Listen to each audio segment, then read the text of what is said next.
I appreciate it. And I'll just mute myself because no one cares about me. We care about you, Justin. Yeah. I'm Sam, and this is Colby. Nice to meet you, Rocco. Yeah, it's really great meeting you guys. Thank you so much for coming on the show and doing this. I appreciate it. Oh, thanks for having Of us. course, thank you for your interest and wanting to speak with us. Oh my God, yeah, definitely. So the first question I actually have is for Colby, and what inspired you to want to write the film? Yeah, so, I started writing this a few years ago in 2019, and I think what I noticed is that the rhetoric around the LGBTQ community, which is my community, we're married, we're husbands, and did this Oh, together. So, nice. Um, the rhetoric around our community was growing increasingly kind of like radical, and it was taking a very religious tone. A lot of talk about, it's demonic and we're overtaking people, et cetera, and just this really extreme vision of like what the LGBTQ community is. And so I started to think, like, what if you were in a home where all of this kind of rhetoric was going on? Like, what if you started to perceive your own homosexuality as like some evil entity that was like afflicting you? If you put it through this like frame and context of just this extreme view, what does that do to somebody? And how would that manifest in their psyche? Yeah, not, I mean, you could definitely see that by watching the film. So yeah, and Sam, like, when did when did you come on board for the film? Like, what did what did you love about the film that you wanted to say yes to What's it? funny is and it is funny because it's like it'll often start with an idea that Colby has or that we like have talked about as a concept that's kind of funny, and then there'll be typically a point where Colby's like, what if I was like writing this into a script, or what if this was something we pursued as a potential feature film? That's what happened with our previous film, Pig Hag, and that's what the route we took with this as well. And I feel like this one kind of, I can't even remember like a specific moment where you said, this is what I think I want to put from pen to paper. But I do feel like it was organically something we were discussing. And it has so many elements that are tied to the world that Chloe grew up in, some personal experience I had. None of it is Oh, exactly the same parallels as us, but very much more just like ingredients that we've thrown into this. And yeah. so from the start, when we were talking the concept, I think I was helping him conceptualize it. But a lot of the way we work together with the script part is he will write most, if not all of it. And then I won't really read anything until he's got his first draft done. And Yeah. he's really receptive to what I have as thoughts when it comes to a certain scene or a certain point of dialogue or a certain character. And he'll really work with, like, he really listens to me when we craft stuff together. And then once he actually has a draft, then that we're going through with our producers or what have you, that's also where I still stay involved. But luckily, I feel like Colby's kept me really like part of it from the very beginning. So Yeah, we kind of talk at length and then I go off and write it. And I don't know, sometimes I'm like telling you like whatever I was working on that day, and he'll be Yeah. like, "Oh, I love that," or yeah, no, don't do that. yeah, And then yeah, it's like he sees it at the end and I'm always like, "Gosh, I hope he likes it." He usually does. yeah. So No, I shed a little bit of a tear for the first draft of this. When I read it, I remember thinking the way I read it and the way the last couple pages was, I was really glad it was turning out the way he did. Oh yeah, definitely. And the cast that you both got for this is so good. Like, I mean, when I watched the screen or the film, they're the cast you got is perfect for the roles that they're they're they're playing. And how did you find them? Like, how did you like put it out that you were looking for this cast? Wow, I mean, I appreciate you saying that, and we yeah. feel really strongly about it too. I mean, we were really blessed with an incredible casting director named Matthew Glasner, and he came onto the project through our producer Stephen Stanley, who has also been an amazing champion from the very beginning with this film. And together, they really helped us hone in on talent in a way that we really hadn't had to do with our previous feature, because the previous feature that we made was no budget. It was Anna, our friend Anna as the main character, and us. But this involves so much more moving parts as a bigger film. Mhm. And so Matthew really really brought us so many different ideas and names of people, and we really collaborated a lot with him, and he was really receptive to what our thoughts were with what could be the right type of person for Floy or for Big Lee or any of these characters. And I feel like there was a really great conversation as to who could be these parts, and organically who ended up being the people who landed them. Is that fair to say? Yeah, one thing we were really looking for is actors who could have a really grounded performance and like Yeah. really keep this real, not bring it over the top, and like remember that like this may seem crazy on the page, but there are people who think this way in their houses. And so like let's treat it as if these are those people. You know, you can't wink at the audience at all.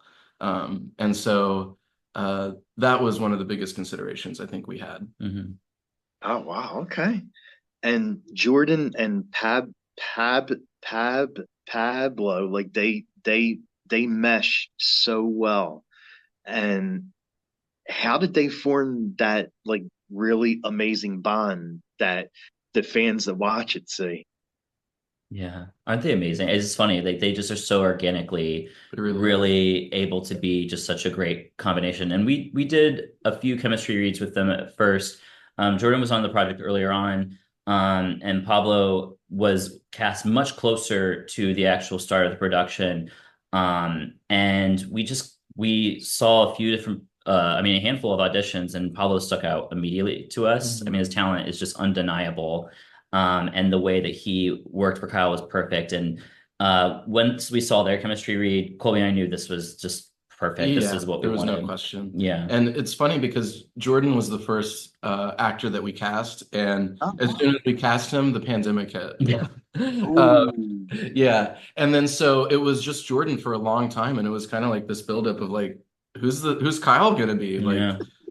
and then, you know, we had to get through the pandemic, and finally we got into production. And honestly, when we saw Pablo, like we knew. I was Yeah. just like, Yeah. I think we just responded, and then seeing them together, I was like, I mean, that's it. But they did a lot of legwork, even without us prompting them in any way. They really, once they hit the ground in Kentucky, where we filmed, they really wanted to be sure to build a connection of chemistry by being able to just be around each other and be friends. They went to get coffee all the time. They, ahead of the filming, were doing Zoom catch-ups and trying to really be able to be.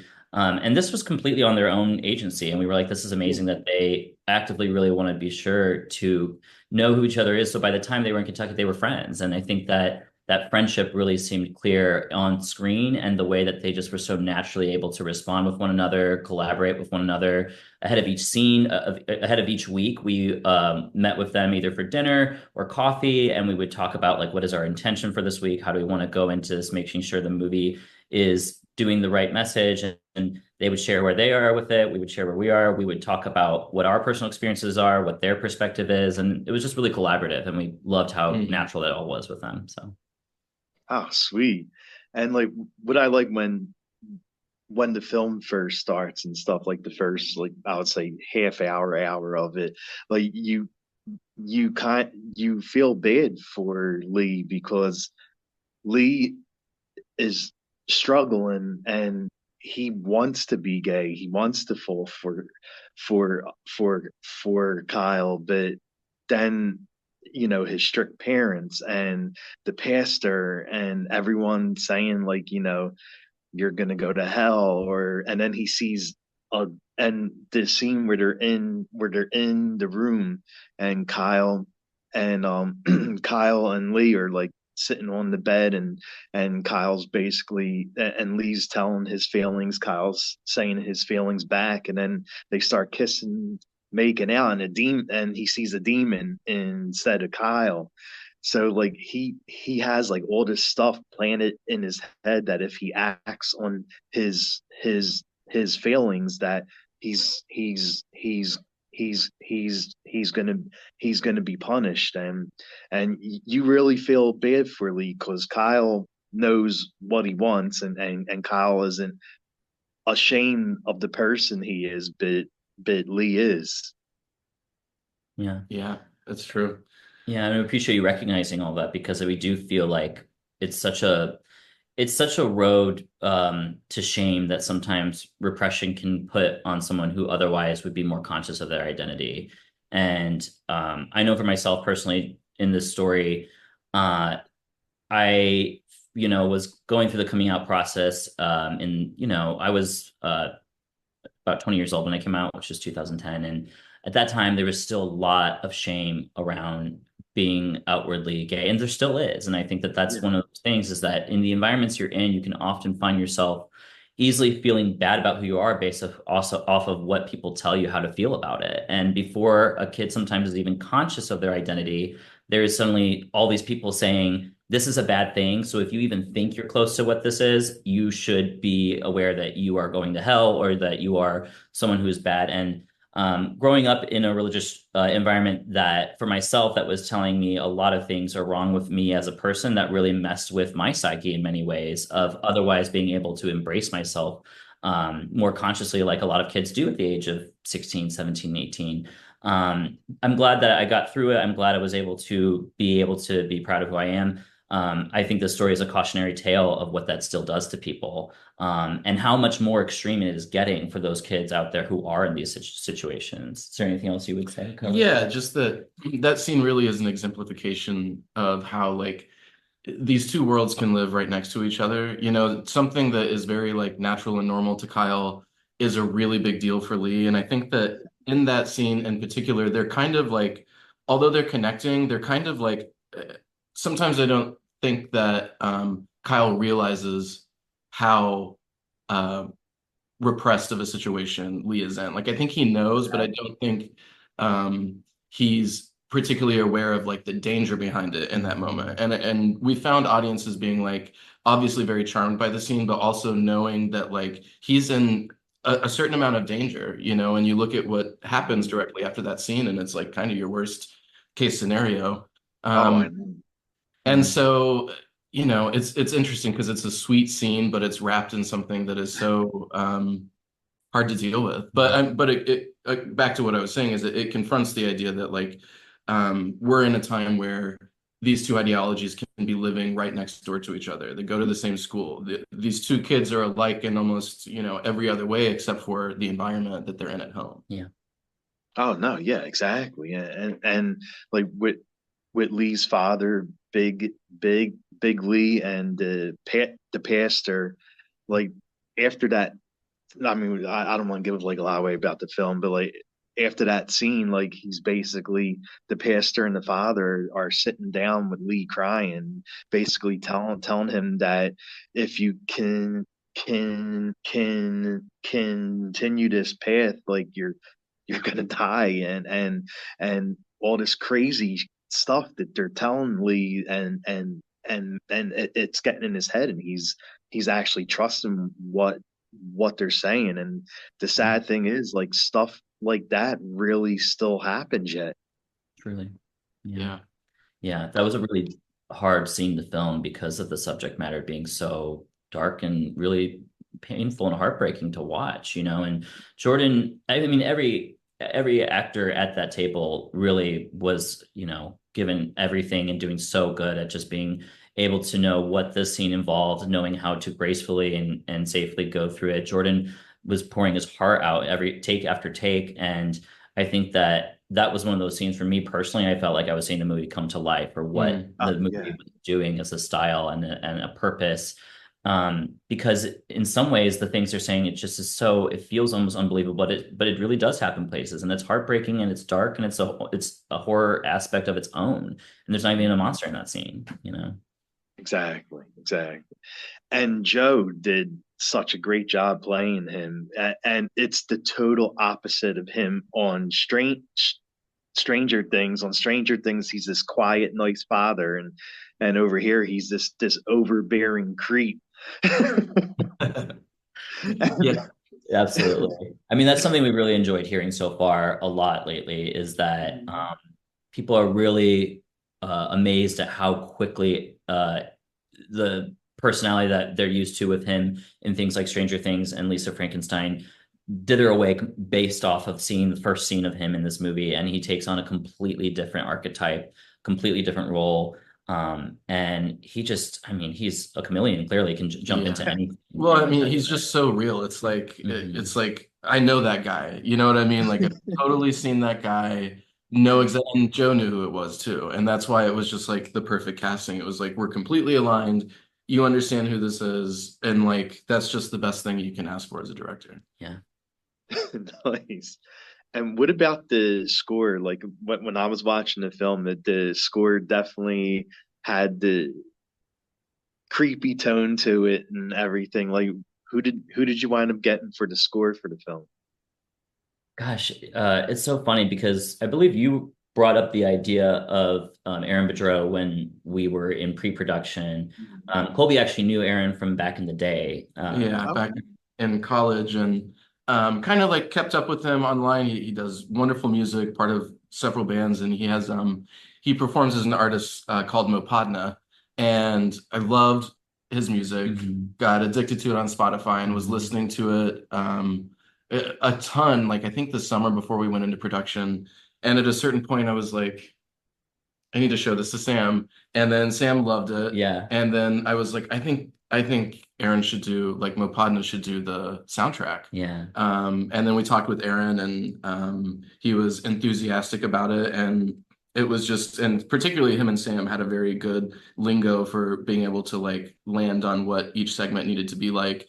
And it was a dream working with him. He's wonderful, so talented, can do anything. And yeah, it just, and we're so thrilled with the score too. It's so cool. Yeah, I mean he's very primed to do atmospheric, almost electronic type music that sets a very modern tone, and I think that's something we really wanted to play with in and merging with the Southern Gothic vibe. So we like that it had kind of modern swing to it for what was the And score. he's from New Orleans, lives in New Orleans. Oh, He's in Louisiana prison, so he knows The this kind sounds of of the the South. sounds of the South oh and yeah, yeah. what the kind of vibe should be. And so I think he really incorporated that into it.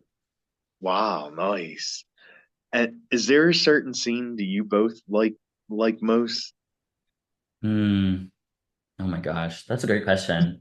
I mean, it's one of those questions you kind of like expect, but then forget that it would be something to consider. But the first thing that comes to mind for me, is the scene in the park when they meet for the first time, which Yeah, I think is yeah, very much a heart of the film, and definitely. what makes a horror film of heart. Because I remember being, about a year before I came out of the closet, I was watching this movie for the first time called Latter Days. It was a very Oh like yeah, I very saw that. early independent queer film. And I remember I was really struggling with coming out, and I remember seeing the laundry room scene in that film where they meet for the first time and have like a conversation for the first time. And I held on to that scene so much as a closeted kid because I just remember being like, I literally watched it on my laptop with the sheet over my head in case my roommate walked in and saw me watching this gay movie, and I was like, okay, this is literally like what I see romance looking like, and I'd never seen anything like that. And I remember saying to Jordan and Pablo that that had an impact on me in that way, and that the day before we filmed that scene, I remember thinking to myself, this is I feel like that moment for us in a lot of ways. This is that one that will have closet queer kids watching it and holding on to it because they see this idea of what gay connection is, queer connection is, that they often don't get to see in cinema. So for me, that holds a personal place in my heart, definitely. Oh Yeah. wow, okay. And I think for me, we were just talking about this scene, the scene where Kyle goes up to Lee's bedroom and they're kind of like really talking for the first time. And we were talking about how it's wrapped in all of this like stuff and this danger, but at its core, it's like the first time that Lee is able to be himself and feel seen by somebody else as Yeah. his true self. And that is such a moment for anybody who is queer that like that's a big moment when you're like you feel who you are for the first time. Yeah. And so I think that scene sits with me as my favorite one because also on the other side of it, which I think is kind of funny, is like any openly gay kid, can you imagine walking up to the star athlete of your high school thinking that they have a crush on you and then it turns out to actually be true, you know? Yeah. So like, I don't know. There's a whole lot wrapped into that scene, and I think Yeah. that's why I like it, you All the know? feels. Okay. We're just about at time, Rocco. Okay. Well, the last question I will ask is where could fans follow the film at and follow you guys? Oh, thanks for asking. Ganymede Film on Instagram. It's Is that correct? Is Gany- it movie? Oh my yeah, gosh. sorry, I should Gany check. at Ganymede_movie on Instagram. And then yeah, follow along there and you can find out you know, where it'll be on VOD, where it'll be eventually streaming, where you can catch up with anything that's going on with this. So if you follow that, you should be able to keep up with us. Okay, thank you guys. Have a good Thank one. you, Rocco. It's been so nice Yeah, meeting you, nice to meet you, Rocco. Michael. Thank you. Cheers.